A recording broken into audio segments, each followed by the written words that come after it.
अस्सलामुअलैकुम रहमतुल्लाहि व बरकातुहू।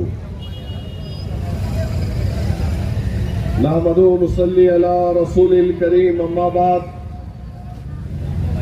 औज़ु बिल्लाहि मिनश शैतानिर रजीम, बिस्मिल्लाहिर रहमानिर रहीम। शह नशीन पर तशरीफ फरमा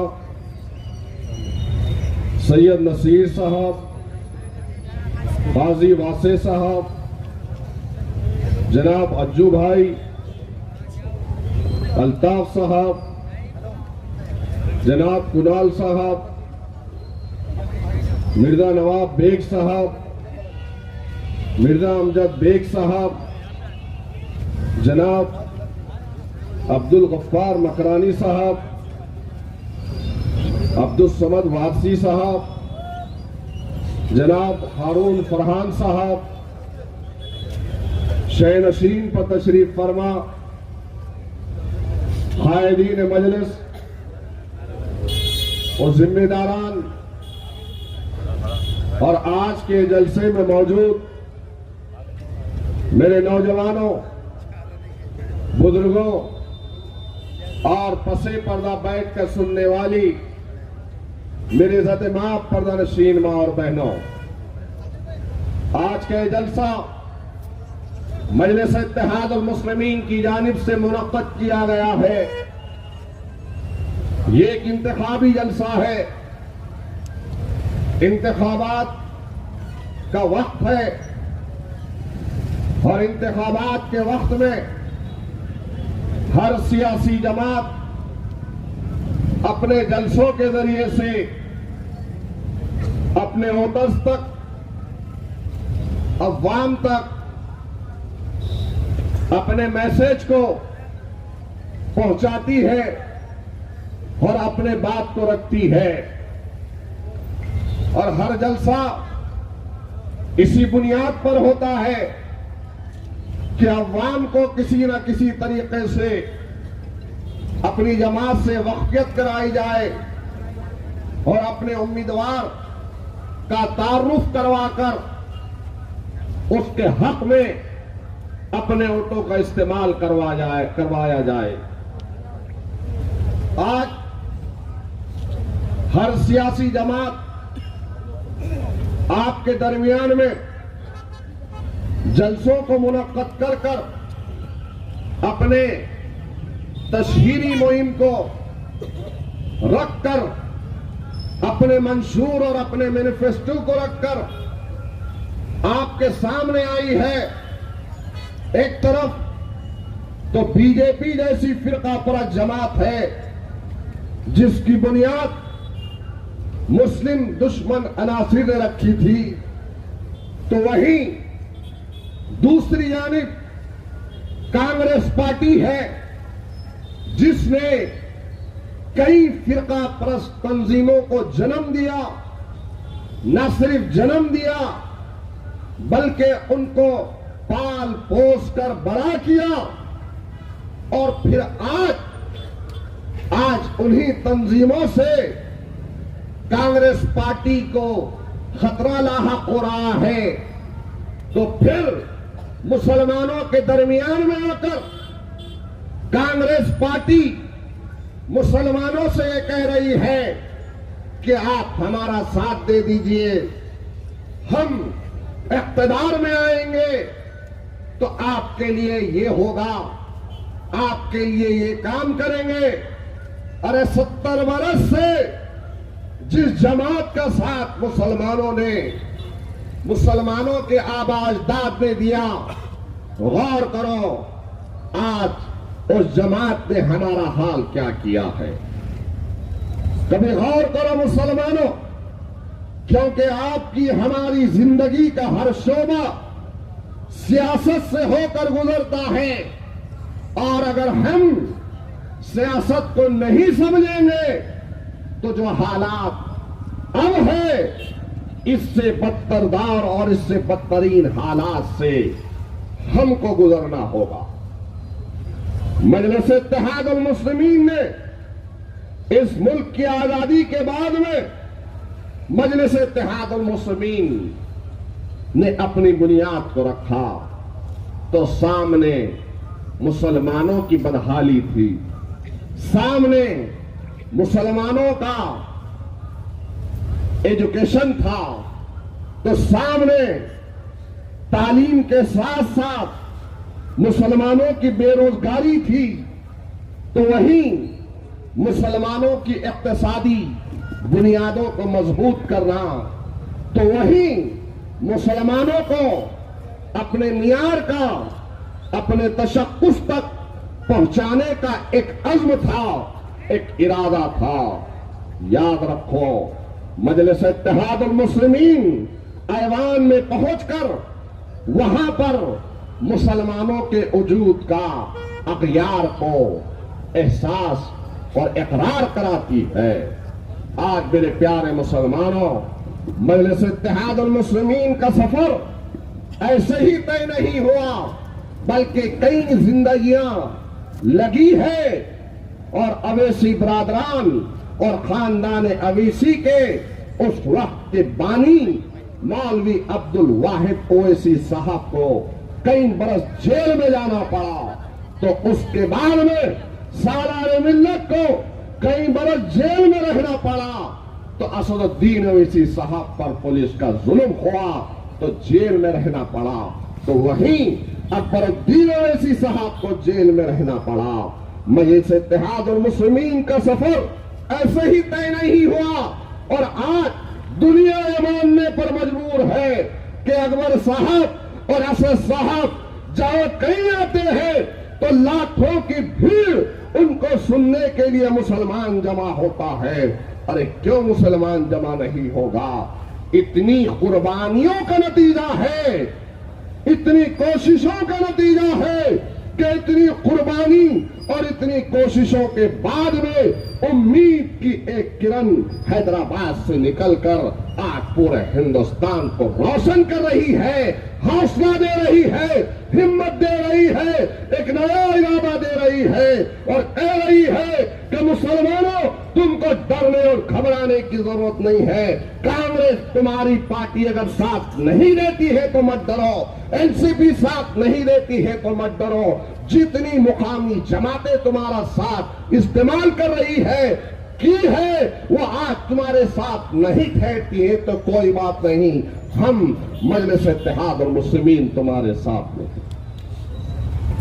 मेरे प्यारे भाई, गौर करो, मजलिस इत्तेहादुल मुस्लिमीन का सफर मजलिस इत्तेहादुल मुस्लिमीन की बुनियाद और फिर उसके बाद मजलिस इत्तेहादुल मुस्लिमीन के कारनामे और खिदमत आप रोज बरोज देखते होंगे।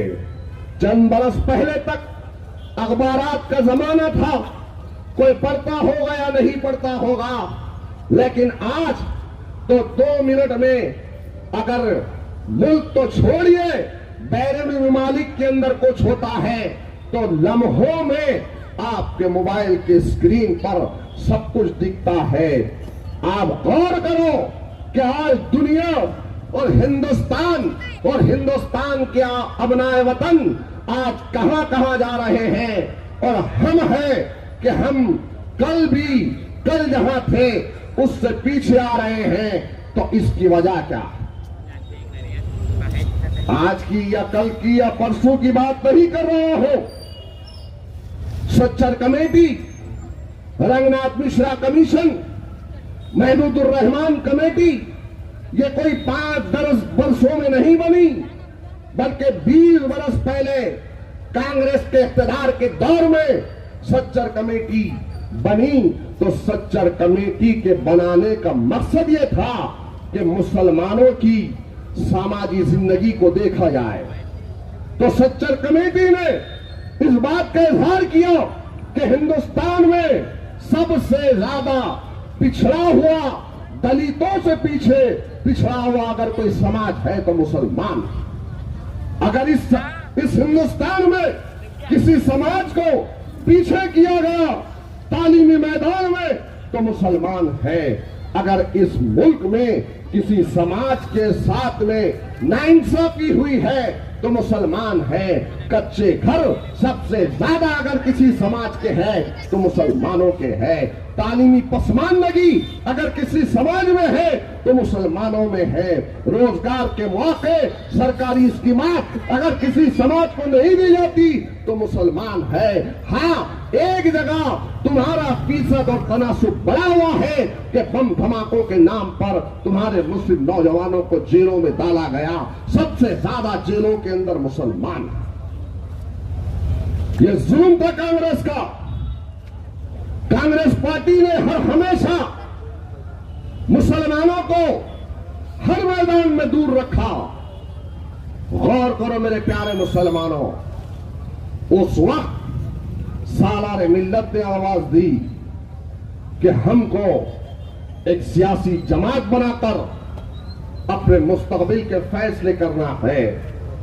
तो उस वक्त अल्हम्दुलिल्लाह दक्कन के और खास तौर से हैदराबाद के मुसलमानों ने उनका साथ दिया। तो आज तालीमी मैदान में पूरे हिंदुस्तान की रियासतों का जायजा लो। तालीमी मैदान में मुसलमान कहीं सबसे आगे है। एजुकेशन में तो हैदराबाद का मुसलमान है। बैरूनी ममालिक में पढ़ने के लिए हुकूमत की जानिब से 10 से 15 लाख रुपए सालाना उन बच्चों को दिए जाते हैं। सरकारी स्कीमात का फायदा है। पुलिस की नौकरियों में हमारी हिस्सेदारी है, रिजर्वेशन है। वहां पर साफ पीने का पानी है, पक्के मकान है, स्कीमात है, शादी मुबारक की स्कीम है। गरीब बच्चों की शादी पर हुकूमत वहां पर 1.5 लाख से 2 लाख रुपए देती है। वहां पर असरा दवाखाना है तो 800 बिस्तरों का दवाखाना है। ओएसी हॉस्पिटल है तो 1200 बिस्तरों का दवाखाना है। कई हजार बच्चों को वहां पर जनाब अकबरुद्दीन ओवैसी साहब मुफ्त में तालीम दे रहे हैं। और फिर बेबाक नुमाइंदगी का तो क्या कहना। ऐवान में जब ठहरते हैं, खड़े रहते हैं तो अच्छे अच्छों के पसीने छूट जाते हैं। यह है आज मजलिस इत्तेहादुल मुस्लिमीन पर मुखालिफीन मजलिस कुछ नहीं आ रहा है समझ में, तो एक ही बात बोलते हैं कि बी टीम है, सी टीम है, ऐसे है, वैसे है। और इन अकल के अंधों ने न जाने कौन सा कांग्रेस के गुलामों ने गुलामी का ऐसा कौन सा चश्मा पहना है कि अन्ना के घर में अन्ना का बड़ा भाई बीजेपी के टिकट से ठहरा है। संतुक हम्बड़े लोकसभा का उम्मीदवार है बीजेपी का। और फिर साथ में गुलाम जो फिर रहे हैं, गुलाम कह रहे हैं कि अन्ना बड़े साफ सुथरे हैं। कैसा साफ सुथरा अन्ना? 2019 में तुम्हारे वोटों को लिया या नहीं लिया? 2019 में झोली भर भर कर कांग्रेस के गुलाम आए, अन्ना को वोट दो, अन्ना का साथ दो, अन्ना का साथ दो। चीख चीख कर पुकार पुकार कर कहे अन्ना मुसलमानों के वोट लेता है सेकुलरिज्म के नाम पर, कांग्रेस पार्टी के नाम पर। और फिर एक मर्तबा नहीं, 2 मर्तबा अन्ना ने किसको वोट डाला? किसको वोट डाला? बीजेपी को डाला। हमारे वोट दिया, हमारे वोट लेकर जीत कर आया। जीत कर आने के बाद बीजेपी को वोट डाला क्रॉस वोटिंग पे। क्या अन्ना ने ये काम किया या नहीं किया?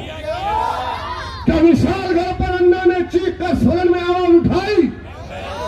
क्या अन्ना ने ठहर कर बोला कि मुझे मुसलमानों ने वोट दिया है नांदेड़ में, तो मुसलमानों की इबादत गाह को कैसे शहीद किया गया, मुसलमानों की दरगाह को कैसे शहीद किया गया? क्या अन्ना ने ठहर कर बोला? यहां पर जो बच्चे रामगिरी के खिलाफ में कलेक्टर ऑफिस के सामने ठहरे थे, क्या अन्ना ने उनका साथ दिया? क्या अन्ना ने उनकी आकर तायद की? मराठा रिजर्वेशन पर तो अन्ना जाता है, लेकिन मुस्लिम रिजर्वेशन में क्या तायद की? फिर कैसे अन्ना को वोट देंगे? अरे हमको बीजेपी की बी टीम कहने वालों, तुम्हारे घर में खुद बीजेपी के लोग पनप रहे हैं, बढ़ रहे हैं, बीजेपी उन्हें टिकट दे रही है, और अन्ना के गुलाम आकर कह रहे हैं कि नहीं, अन्ना बहुत दूध का धुला हुआ है। कांग्रेस के जर खरीद गुलाम जब आपके इलाके में आएंगे तो उनसे कहना कि वो अन्ना जिसके बारे में तुम वोट मांगने के लिए हमारे घरों तक आ रहे हो, कैसे बीजेपी से ठहरता है, अपने भाई को नहीं समझा सका और हमें सेकुलरिज्म की दुहाई दे रहा है। गौर करो मेरे प्यारे मुसलमानों, ये धोखा कोई ढका छुपा हुआ धोखा नहीं है, ये खुलेआम हो रहा है। क्या क्या चीजें हो रही है सब जानते हैं मेरे भाई। आज जितनी बातें हो रही हैं मुसलमानों के खिलाफ में, हर नया दिन मुसलमानों की दिलादारी की जाती है। कभी रसूलुल्लाह सल्लल्लाहु अलैहि वसल्लम की शान रिसालत में गुस्ताखी होती है, तो कभी मसाजिदों को शहीद किया जाता है, तो कभी बुलडोजरों के जरिए से हमारे मकानात को, बस्तियों को उजाड़ा जाता है, तो कभी इनकाउंटर के नाम पर गोली मुसलमानों को मारी जाती है। आप बताइए, कोई ऐसा लीडर या कोई ऐसी पार्टी है जो ठहर कर इन तमाम नाइंसाफियों को बयान कर रही है या हक बात कहते हुए कह रही है कि ये जो हो रहा है गलत हो रहा? गौर करो, आज वोट तो मांगने आ रहे हैं, लेकिन उन वोट मांगने वालों से कहो कि यहां जहां तक मेरी नजर जा रही है, ये जो कच्ची कॉलोनी मुनव्वरा मस्जिद के करीब नाली का पानी हर साल आता है या नहीं आता है? आता है या नहीं आता है? कच्ची कॉलोनी के लोग, मुनव्वरा मस्जिद के लोग यहां पर होंगे तो मेरी इस बात की तायद करेंगे कि हम वोट अगर देते हैं किसी एमएलए को, एमपी को या फिर नगर सेवक को, तो वोट देने का मकसद होता है कि आपके बुनियादी मसाइल हल हो। ये कैसा? अभी हुसैन पहलवान बोल रहे थे कि बारिश में अजीम साहब पूरा घराना बकीट से, पानी की मोटर से पानी निकाल कर परेशान, उनके पूरे मोहल्ले के लोग परेशान है या नहीं है? पानी की निकासी का मसला हल नहीं करते,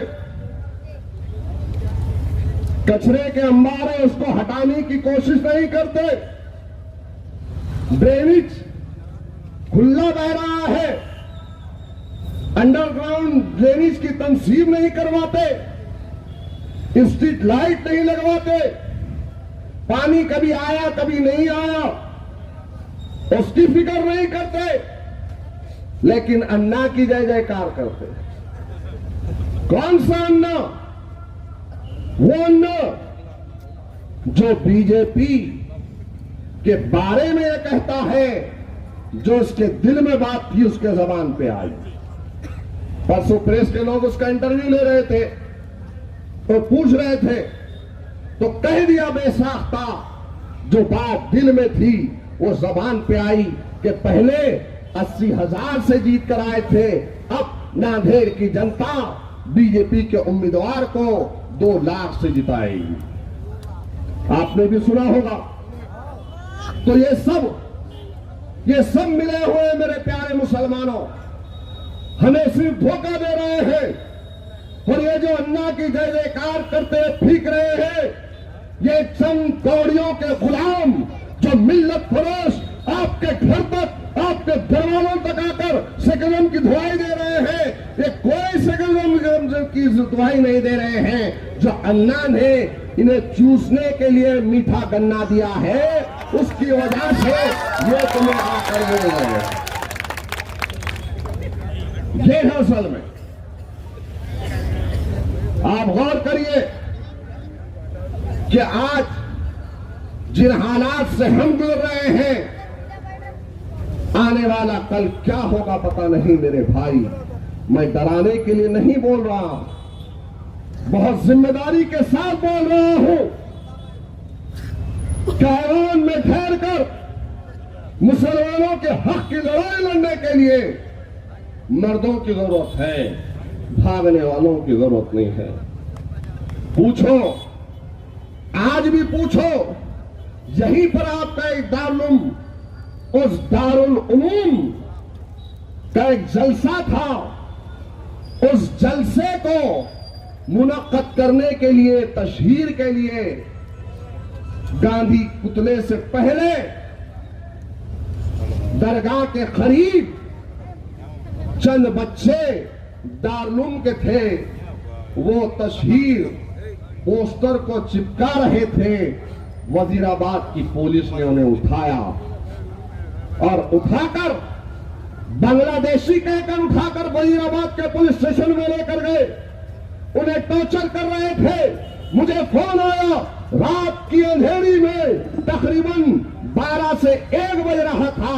वहां से फोन किए, उस्तादों ने मदरसे के फोन किए कि मोइन साहब, हमारे मदरसे के बच्चे जो आने वाले दिनों में एक प्रोग्राम है, यहां पर एक अल्लाह वाले आने वाले हैं। तो पोस्टर चिपका रहे थे।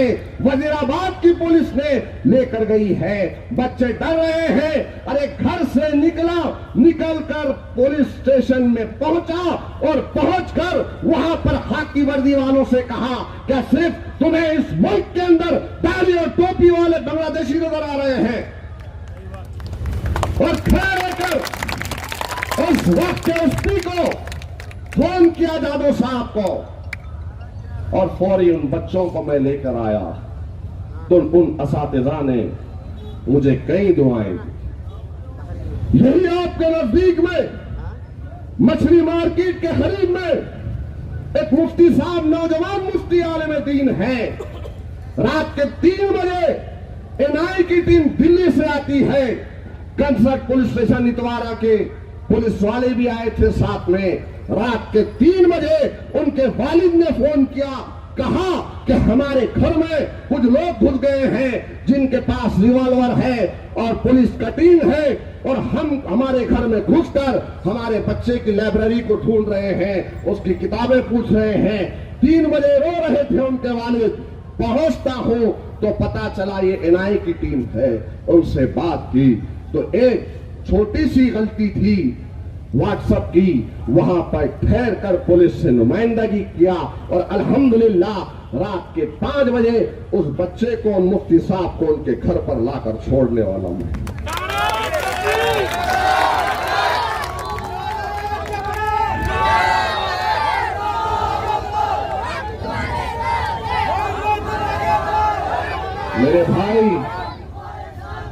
मेरे भाई हकीकत है या नहीं है? क्या आज नांदेड़ में अगर कुछ होता है तो कांग्रेस के गुलाम आते हैं? क्या कांग्रेस का कोई गुलाम आया? क्या वंचित के कोई लोग हैं? और आज आकर वोटों की भीख मांग रहे हैं? याद रखो मेरे प्यारे मुसलमानों, एहसान का बदला तो एहसान से दिया जाता है। आपका और हमारा ईमानी फरीदा है, एक तकाज़ा है कि हम उसके काम आए जो हमारे काम आ सकता है। अरे हर कोई आता है वोट लेने के लिए, हर कोई आकर झोली फैलाता है, लेकिन शेरनी की तरह वोटों को तकसीम न होने दो। मुत्तहिद हो जाओ, मुनज़्ज़म हो जाओ। अरे आज कुछ नहीं हो तो तुम्हारे लिए आता हूं, लड़ता हूं। अरे कल इंशाअल्लाह ताला आपका इत्तेहाद एक मौका जब मुझे देगा तो ये जो राणे जो जरा सर का छोटा सा ये जो बीजेपी का पिल्लू है, ये जो है, तो ये कह रहा है कि मैं मस्जिद में घुस के मारूंगा।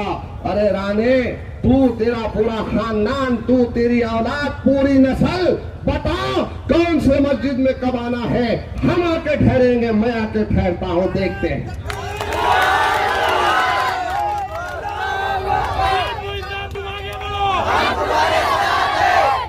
याद रखो, हमको मजबूर न करो, हमको मजबूर न करो। हमको कमजोर न समझो। ये वही हाथ है जिनके आबाजदाद ने इस मुल्क की गुलामी से तुम्हें आजाद किया। हम उन्हीं की नस्ल है जिन्होंने फांसी के फंदों को चूमकर सरों और सीनों पे गोलियां खाई, लेकिन हमने अपने जानों की परवाह नहीं की। बस अब बहुत हो चुका है, बहुत हो चुका है। कई फसादात हुए, इज्जतों को इस्मतों को लूटा गया, कई हमारी जागीरों को लूट लिया गया, घरों को मुनद्दम किया गया, इबादत गाहों को शहीद किया गया। याद रखो, हमें मजबूर ना करो, हमें मजबूर ना करो, हमें मजबूर ना करो। आज मुसलमान सब्र के दामन को थामा है, आज हमने सब्र के दामन को थामा है, हमने अपने गुस्से को पी लिया है, लेकिन हम बुज़दिल नहीं हैं। आज भी हमारी रगों में वही खून दौड़ रहा है जो इस मुल्क की आजादी के वक्त खून दौड़ता था। हमें कमजोर समझने की हिमाकत न करो। मुसलमानों, आज मैं खुलकर कह रहा हूं आपके सामने, ये जितने लोग आ रहे हैं, किसी से कोई तकलीफ नहीं है। हाँ, अगर तकलीफ है तो हमारे ही सफों के मीर सादिक और मीर जाफरों को तकलीफ है, उन गद्दारों को तकलीफ है कि अगर ये एक मर्तबा सदन में पहुंच जाएगा तो नांदेड़ के मुसलमानों की आवाज नहीं बल्कि पूरे महाराष्ट्र के मुसलमानों की आवाज बनेगा। ये डर इन्हें सता रहा।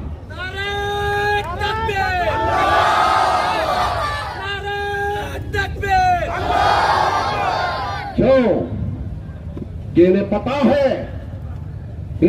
है कि अभी कुछ नहीं है तो ये हाल है, कल सदन में पहुंचेगा, असेंबली में पहुंचेगा तो क्या कुछ नहीं करेगा।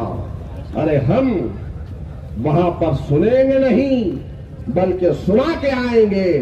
मैंने कभी भी, जब भी खाकी वर्दी वाले हो या खादी वाले हो या प्रशासन हो, खुदा की कसम सैयद मोइन ने नांदेड़ के मुसलमानों के सरों को कभी झुकने नहीं दिया। कभी मैं कमजोर नहीं पड़ा हूं, कभी मैंने मुफाहिमत नहीं की है। मैं लड़ा हूं और लड़ते लड़ते अगर कानूनी कार्रवाई भी हुई है, जेल में भी जाना पड़ा है तो हंसते हंसते गया हूं। डरा नहीं हूं, भागा नहीं हूं, न कभी भागूंगा मेरे भाई। एक मर्तबा मुत्तहिद हो जाओ। इन हालात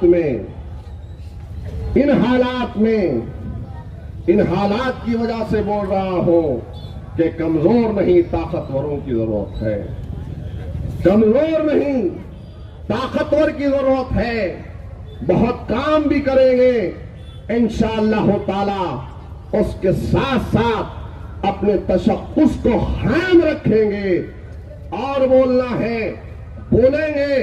आखिर में ये कहूंगा कि एक पढ़ा लिखा जाहिल भी है जो आकर मुसलमानों को एहसास कमतरी में डालने की कोशिश कर रहा है, कह रहा है वो और उसके लोग कि मुसलमान दक्षिण में 63,000 है, 60,000 है, इन्हों इतने हैं, मेरे को उनके इतने मिल जाएंगे, मैं जीत कर आ जाऊंगा।